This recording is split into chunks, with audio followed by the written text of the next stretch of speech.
Petit atelier express, comment préparer sa bavette d'aloyaux. Donc voici le morceau, bien propre, hein. Quelques petits trucs à enlever, mais ce n'est pas grave. Alors là, je vais faire une partie à farcir et une partie, je vais la faire en steak.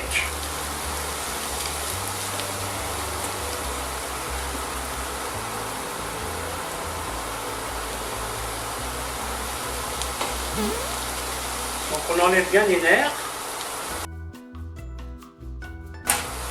Alors moi en général, quand je prépare de la viande comme ça, je préfère la peser pour être sûr d'avoir à peu près des steaks homogènes, hein.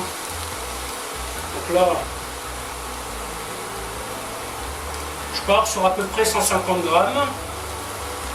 Donc là, hop, on va voir si c'est bon. C'est pas bon du tout. 121.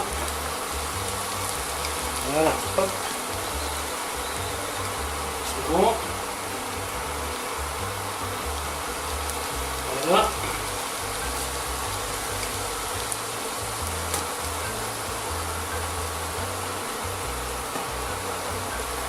Donc pour la partie que je vais farcir, je vais garder le plus épais. Alors, ce morceau-là, on va bien aussi. Hop.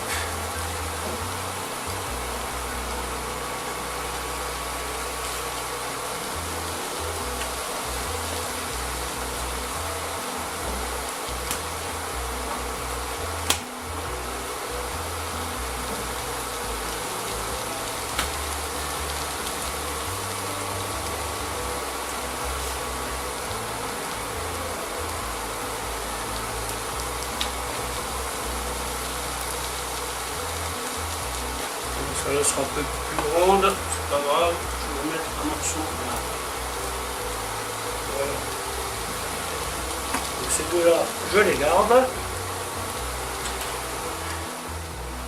Voilà, donc ensuite quand on a des gros morceaux comme ça, ce que je fais en général, vous voyez, je les taille comme ça. Voilà. Ça va accélérer un petit peu la cuisson. Ouais, je commence par le côté fin, côté épais, histoire d'avoir à peu près un côté partout de la même épaisseur. Sinon vous aurez un morceau cuit et l'autre pas cuit.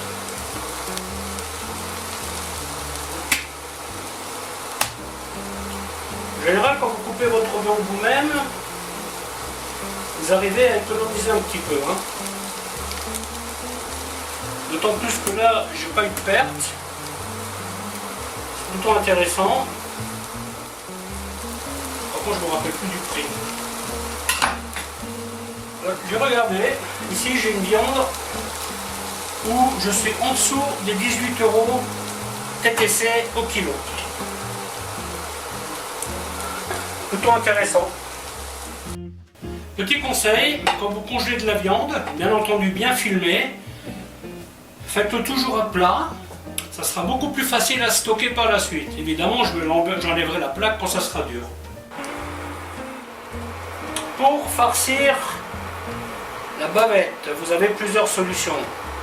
Vous avez la solution, vous l'ouvrez, vous la roulez, et vous avez une solution que je vais essayer de refaire, parce que ça fait très longtemps que je ne l'ai pas faite. Je vais faire une espèce de chausson. Vous voyez, donc je vais tailler à l'intérieur.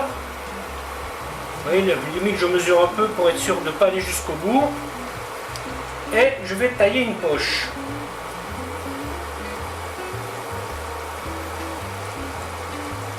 Voilà. Et après, il ne me restera plus qu'à y mettre ma farce. Voilà, vous voyez, ça fera un petit chausson.